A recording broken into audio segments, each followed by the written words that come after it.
Item ಯಾವುದೇ ಇರಲಿ try ಮಾಡಿ ಆಚಿ ಚಿಕನ್ ಮಸಾಲಾ. ಆಚಿ ಚಿಕನ್ ಮಸಾಲಾ. ಬಿಡದಿ ಟೌನ್ಶಿಪ್ ವಿರೋಧಿಸಿ ರೈತರು ಹೋರಾಟ ಮಾಡ್ತಾ ಇದ್ರು. ಅವರ ಮೇಲೆ FIR ಆಗಿದೆ ಸರ್. ಹಂಗಾಗಿ ರೈತರ ಆಕ್ರೋಶ ಇನ್ನೂ ಹೆಚ್ಚಾಗಿದೆ ಸರ್. FIR ನೋಡಿ, ಏನೇ ಆದ್ರೂ ಕೂಡ ಎಲ್ಲರೂ ಕಾನೂನು ಇತಿಮಿತಿನಲ್ಲೇ ಕೆಲಸ ಮಾಡಬೇಕು. ನಾನಿರ್ಬೋದು, ಕಾರ್ಮಿಕರು ಇರ್ಬೋದು, ರೈತರು ಇರ್ಬೋದು. ಅಕಸ್ಮಾತ್ ಅದೇನಾದರೂ FIR ತಪ್ಪಾಗಿದ್ರೆ ವಿ ಕ್ಯಾನ್ ಆಲ್ವೇಸ್ ವಿಡ್ರಾ.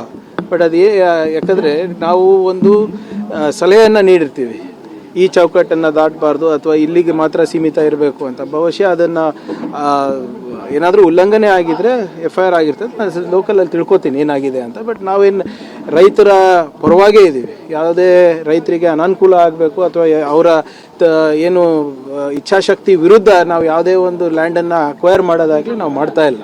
ಯಾವುದು ವಾಲಂಟ್ರಿ ಕೊಡೋರು ಕೊಡ್ತಾ ಇದ್ದಾರೆ. ಅಕಸ್ಮಾತ್ ಅವ್ರದ್ದು ಏನಾದರೂ ಸಮಸ್ಯೆ ಇದ್ದರೆ ಕಾನೂನು ಮೆಟ್ಲು ಕೂಡ ಹತ್ತಾ ಇದ್ದಾರೆ ಕೆಲವು ಜನ. ಇನ್ನು ಕೆಲವು ಜನ ಅಫ್ಕೋರ್ಸ್ ನಿಮ್ಗೆ ಗೊತ್ತಿರೋ ಹಾಗೆ JDS ಅವರು, BJP ಅವರು ಕೂಡ ಅದನ್ನು ಇಶ್ಯೂ ಮಾಡಲಿಕ್ಕೆ ಪ್ರಯತ್ನ ಮಾಡ್ತಾ ಇದ್ದಾರೆ. ಏನೇ ಇದ್ರೂ ಕೂಡ ರೈತರ ಸ್ಥಳೀಯ ಮುಖಂಡರು ಯಾರಿದ್ದಾರೆ, ಸ್ಥಳೀಯ ಶಾಸಕರು ಯಾರಿದ್ದಾರೆ, ಇದ್ರ ಬಗ್ಗೆ ಸಂಪೂರ್ಣವಾದಂಥ ಮಾಹಿತಿ ಅವರಿಗಿದೆ. ಅದನ್ನು ತಿಳ್ಕೊಂಡು ನಾವು we will take action, suitable action. Sir, DK Shivakumar ಅವರು ಪ್ರಮಾಣ ವಚನ ಸ್ವೀಕಾರ ಮಾಡುವ ಮೊದಲ ಹಿಂದಿನ ದಿನ ಅಂದರೆ 2ನೇ ತಾರೀಕು ಒಂದು ಆದೇಶ ಆಗಿದೆ ಸರ್. OBC ವರ್ಗಗಳಿಗೆ ವಿವಿಧ ಸಮುದಾಯ ಭವನ ಕಟ್ಟಲಿಕ್ಕೆ ಅನುದಾನ ಎಲ್ಲ ಬಿಡುಗಡೆ ಆಗಿದೆ. ಅದರಲ್ಲಿ 155 ಸಂಸ್ಥೆಗಳಲ್ಲಿ 89 ಕುರುಬ ಸಮುದಾಯಕ್ಕೆ ಮಾತ್ರ ಹೋಗಿದೆ. ಉಳಿದ ಸಮುದಾಯಕ್ಕೆ ಸಿಕ್ಕಿಲ್ಲ, ಅನುದಾನ ಸಿಕ್ಕಿಲ್ಲ. ನೋಡಿ, ಎಲ್ಲ ಸಮುದಾಯಕ್ಕೆ ಕೂಡ ನ್ಯಾಯ ಒದಗಿಸ್ಕೊಡುವ ಜವಾಬ್ದಾರಿ ಸರ್ಕಾರದ್ದು. ನಾವು ಯಾವುದೇ ಒಂದೇ ಸಮಾಜದ ಸರ್ಕಾರ ಅಲ್ಲ.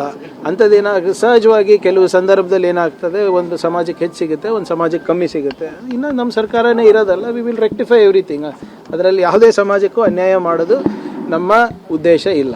134 ಕೋಟಿ ಇಟ್ಟಿದ್ರು, ಈಗಾಗಲೇ 71 ಕೋಟಿ ರಿಲೀಸ್ ಆಗಿದೆ. ಯಾವುದಿದೆ ಈಗ ಮಾತಾಡಿದ್ರಲ್ಲಿ ಇಲ್ಲ, ಅವಶ್ಯಕತೆ ಇದಿರ್ತಕ್ಕೆ ಅಲ್ಲ. ನೋಡಿ, ಯಾವುದೇ ಸಮುದಾಯಗಳಿಗೆ ಕಟ್ಟಡಗಳು ಬೇಕಾಗಿರ್ಬೋದು, ಹಾಸ್ಟೆಲ್ಗಳು ಬೇಕಾಗಿರೋದು it's based on there need ಅಲ್ವಾ. ಸೊ ಈಗ ಈ ವರ್ಷದಲ್ಲಿ ಹೆಚ್ಚಾಗಿರ್ಬೋದು, ನೆಕ್ಸ್ಟ್ ವರ್ಷ ಬೇರೆ ಸಮುದಾಯದಕ್ಕೆ ಹೆಚ್ಚು ಕೊಡ್ಬೋದು. ಅದು ತಾರತಮ್ಯ ಏನಾಗಿದೆ ಅದನ್ನು ಸರಿಪಡಿಸ್ಲಿಕ್ಕೆ ಅವಕಾಶ ನಮಗಿದೆ. ಅದನ್ನು ನಾವು ಮಾಡ್ತೀವಿ.